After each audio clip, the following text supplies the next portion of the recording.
Assalamualaikum warahmatullahi wabarakatuh.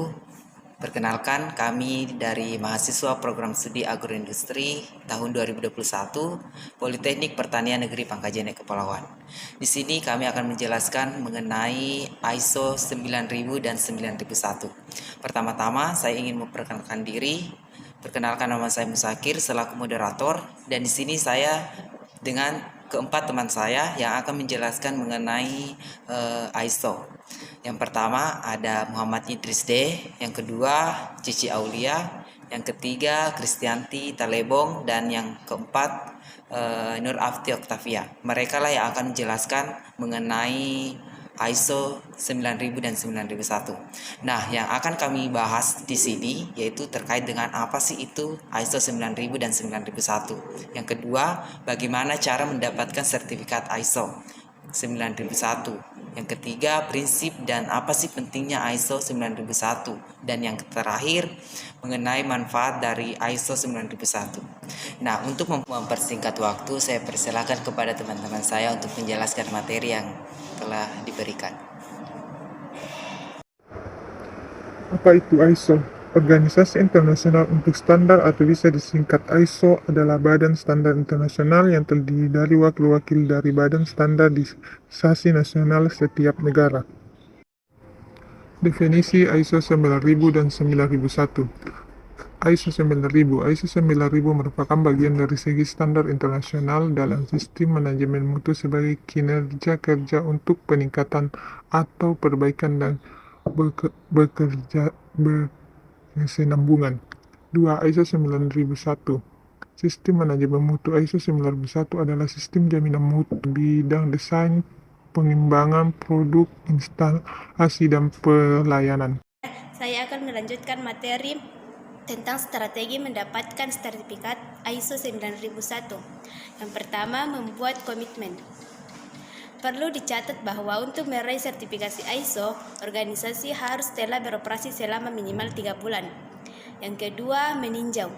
Sebaiknya pimpinan terlibat aktif dengan asosiasi industri atau asosiasi profesi sebagai referensi bagaimana implementasi standar ISO telah bekerja untuk organisasi lainnya. Yang ketiga yaitu melakukan gap analysis. Bandingkan sistem manajemen yang sebelumnya sudah berjalan dengan sistem manajemen yang dipersyaratkan oleh standar ISO. Yang keempat yaitu membentuk tim ISO. Organisasi menetapkan SDM sebagai anggota working group dalam pelaksanaan penerapan ISO yang terdiri dari ketua proyek dan tim. Kelima yaitu menyelenggarakan training ISO. Dalam hal ini tetapkan waktu untuk melaksanakan training ISO untuk seluruh karyawan meliputi pengenalan, dokumentasi, dan training internal audit. Yang keenam yaitu membuat dokumen ISO. Tetapkan pedoman untuk mengidentifikasi proses yang memerlukan dokumentasi sebagai bagian dari pengendalian. Yang ketujuh yaitu implementasi sistem manajemen ISO. Terapkan standar ISO minimal 3 bulan untuk memastikan seluruh karyawan telah mengerti, mematuhi, dan menjalankannya.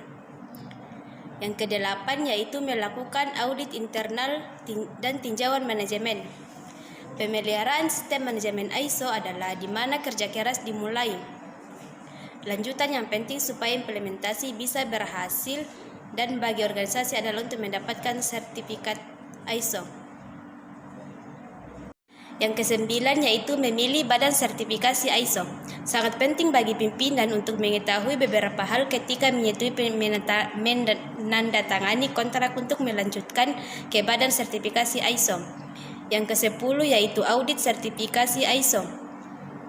Setelah organisasi telah siap dan telah menentukan masalah yang disorot dalam laporan audit internal, undang badan sertifikasi ISO untuk melakukan audit perusahaan dan selesaikan semua NC bila terdapat temuan dalam audit badan sertifikasi.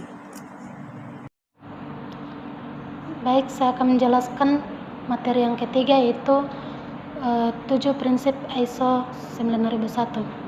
Yang pertama, fokus pelanggan atau customer focus.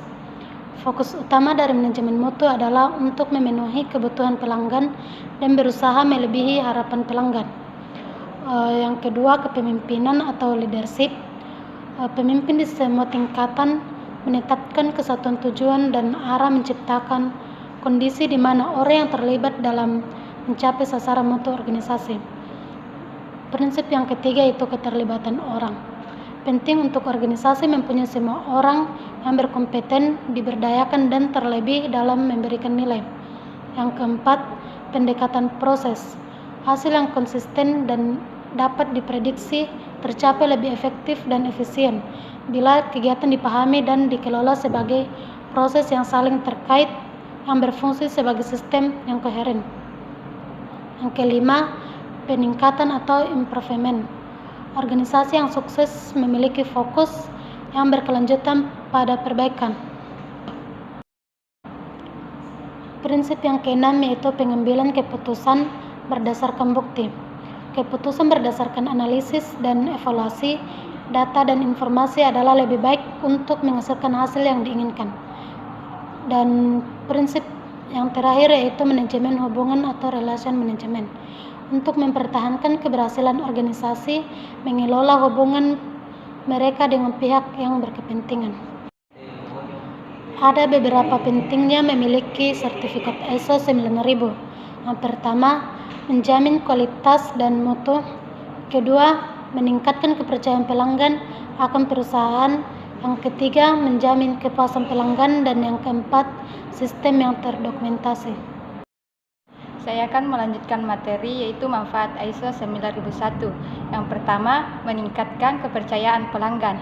Kepercayaan yang diberikan oleh konsumen terhadap perusahaan yang telah menerapkan ISO 9001 pada badan usaha tertentu akan meningkat.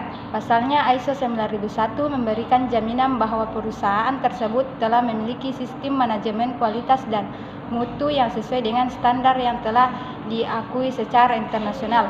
Yang kedua, jaminan kualitas produk dan proses. Salah satu tujuan utama standar ISO 9001 adalah untuk memberikan kepuasan pelanggan yang mereka inginkan. Yang ketiga, meningkatkan produktivitas. Yang keempat, meningkatkan motivasi, moral, dan kinerja kerja. Yang kelima, meningkatkan keamanan produk.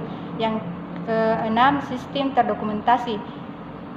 Dokumentasi setiap proses pekerja merupakan salah satu ciri dari perusahaan yang telah maju dan berkembang sertifikat ISO 9001.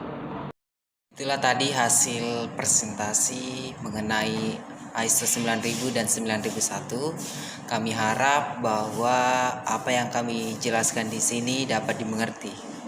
Mungkin cukup sekian yang dapat kami sampaikan. Lebih dan kurangnya mohon dimaafkan. Assalamualaikum warahmatullahi wabarakatuh.